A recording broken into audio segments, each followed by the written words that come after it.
Nick Jones here, the visually impaired personal trainer from the Lakeside Fitness Studio. Today, bringing you my first kind of major announcement for the channel. I've just signed a partnership deal with British Blind Sport, so they're going to be sponsoring some of my videos. I'm super excited about working with them, just because I think it's so important that charities like this exist. Because people like me, when you kind of get that news that you're losing your eyesight, you're going blind, or you've gone blind or whatever, your kind of whole world does kind of fall away from you a little bit.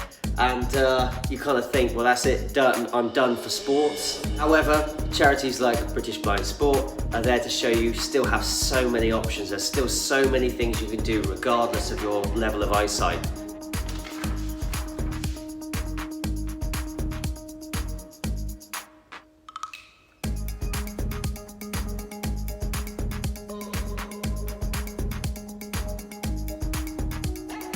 They sort of show you that even though one door closes, another one opens, and you can still compete and have a really good time.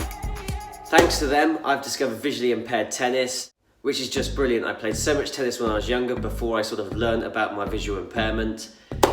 And if I'm honest, I thought it was a sport that couldn't be adapted for visual impairment. But I did a tournament in November and I was bowled away how well it worked as a sport. So I've had a great time doing it. I've met some amazing people, and yeah, I've got some real big goals to try and push for Team GB. But not only this, when it comes to kind of disabilities, I think sport is a massive thing, just because it really gives you something positive and healthy to focus on. I just think it's super important for mental health, which is why I'm really excited to work with British Blind Sport.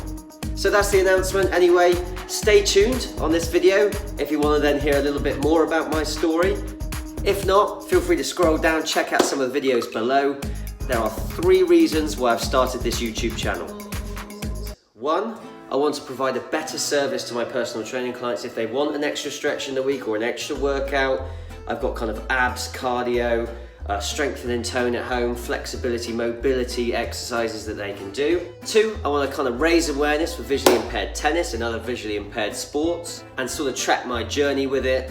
Anything I can do to get visually impaired tennis into the Paralympics, I will do. 3, then what I want to kind of do is talk about some interesting things in fitness and health that are kind of out there at the moment, clear up any misconceptions, simplify things, present a balanced argument, sprinkled in with a little insight into my training and kind of my nutrition.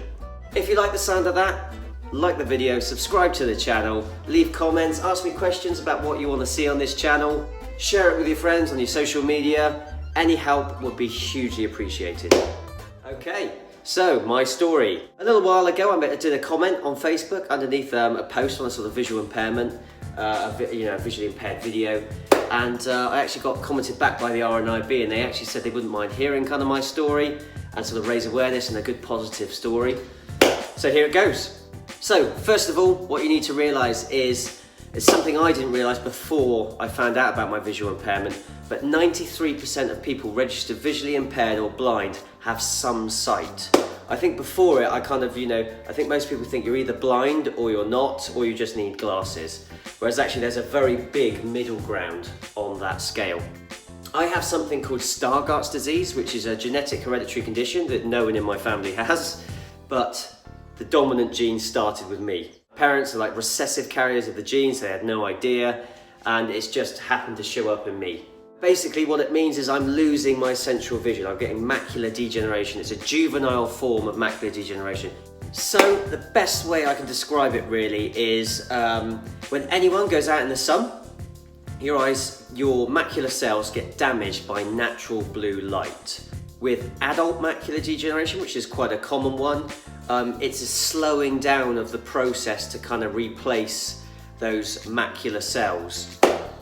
With my condition, it's a juvenile genetic version of macular degeneration, and basically when I lose those macular cells, I can't grow them back. If you liken it to kind of your fingernails, so if you cut your fingernails, normal person, they grow back. For the sort of adult macular degeneration, it's a slowing down of the process of them growing back. For the juvenile version, once they're cut, they don't grow back. With the adult version, you can kind of take tablets and injections to kind of help the process. However, for the kind of juvenile version, they can't really do anything, as of yet. Which is incidentally why a lot of blind people wear sunglasses outside, which I know a reason why a lot of people don't actually know why they wear them. but it's basically to try and prevent any further damage to their eyesight and hang on to what they've got. I will kind of insert some pictures of kind of what I can kind of try and describe what I see, and it's going to show kind of like a normal vision around the outside, and then it's going to be very cloudy and blurry in the middle. And of course, the further away I am from something, the bigger that cloudy sort of bit is. But the nearer I am to something, the sort of smaller that cloudy bit is. So that's why I tend to hold things very close to my face, and why I can't kind of recognize people at all at distance or see if they're waving at me or anything like that. But apart from that, how did I find out about it, and what have I done since? I even remember back to about year 6, so when I was about 10, 11 years old, I used to struggle with my eyesight. I used to struggle recognizing people. I used to struggle reading. I couldn't read out loud. I couldn't read text out loud. I sort of had to sort of go, and the dog, like that. Yeah, I had no idea. I had no idea why I couldn't do certain things. I couldn't read subtitles, cinema subtitles, and I sort of just like, well, no one can read them. It's got to like kind of keep up with the speed of the film. I was wrong. It turns out normal people can read cinema subtitles. And yeah, no, I really struggled with cricket. Like, it was okay at the kind of lower levels, but then I started to go up and up and up the standards, and the speed started going up and up, and it just became harder and harder and harder to see. And I sort of went from being kind of one of the better fielders, because I was quite athletic and good throw, and I'd jump it and dive at everything, to then almost becoming one of the worst. But not because I wasn't trying, but I just couldn't see the ball. And then I sort of eventually, got through A-level, limped through my economics degree. It took me 4.5 years to get a 3-year degree, trying to read these economic journals. They try and kind of use words that are like really long to make themselves try and like sound more intelligent. And those are the words I really struggle reading, because they kind of appear as like, because it's so blurry in the middle, it kind of appears as 3 separate words. But anyway, I kept going to the opticians, but I did keep complaining about this distortion in the middle of my vision. I thought I'd had like a bump on the head playing rugby. And they kept sort of saying, oh no, well, you're just sort of quite badly colourblind and things and stuff like that. And I was just like, right, it just felt like more than that. Anyway, went into my first job. And long and the short of it, it was going through lots of sort of handwritten paperwork and stuff like that. And I just couldn't do it. I just couldn't read I had to get other people to read the writing for me and stuff like that. And then of course I felt bad asking all the time. And so then what I'd do is I'd be there working there 5 hours later after everyone had gone home, because I was still trying to complete the amount of work we had to do per day. And then when I'd leave for work, I'd leave and then I'd bump into people who were from the office, but because they changed their clothes, I couldn't recognise them. They go, Nick, hello, and I'd be like, oh, hello, sorry, I just, I think my eyes are tired or something. And anyway, it got to the point where I was just like, I've got to do something about this. And I went in again to get my sort of eyes done. I was actually just sorting out finance on a new car, because I was going to treat myself, because I was working so hard, I was working such long hours, and I was still travelling miles. I was sorting myself out kind of like a second-hand Porsche. And anyway, I thought, well, Barclays sort of said, yeah, no, that's all good, we'll let you know by next week and stuff like that, how the application's gone and stuff like that. I thought, well, just as I'm waiting for my lift, I'll just pop in Vision Express, I'll be given a cheap pair of glasses, I'll be on my way. And I wasn't. So the lady kind of checked my eyes. She said, well, I can't work out what's wrong with your eyes, because your eyesight is rubbish and you definitely shouldn't be driving, but any lens I give you doesn't help. I was like, right, okay. And then she took a deeper look at my eyes, and sort of her face kind of dropped, and I was like, right, okay. She was like, so you're not aware of any pre-existing conditions, anything like that? And I was like, no. I was like, everyone in my family's got really good vision. My dad's like in his early 60s and he still doesn't have glasses. And then she said, well, I'm just going to go and get my manager. And anyway, so like the operator of the whole Vision Express, the sort of big Vision Express, came down to have a look at my eyes. And she said, right, well, we need to get you to hospital immediately. Is that okay if we call you an ambulance? I was like, what? I was like, I don't need an ambulance, I'm not dying. And she said, no, we need to get you to hospital. I was like, no, I'm not going in an ambulance, I don't need an ambulance. Anyway, she said, well, we need to book you in an emergency appointment first thing tomorrow morning, on Sunday morning. And anyway, went in there and had some eye drops and things like that, and they looked to the back of my eye and stuff like that. And then, someone turned around to me and basically said, well, you've either got eye cancer or you're going blind. it's not really a choice you ever really want to be given in your life. And yeah, anyway, I just, but it was really weird. There was this feeling of like my whole world falling apart in terms of like, shit, like this is my choice, it's either that, it's not my choice, those are the options. It's either eye cancer or going blind. I thought, which is worse? And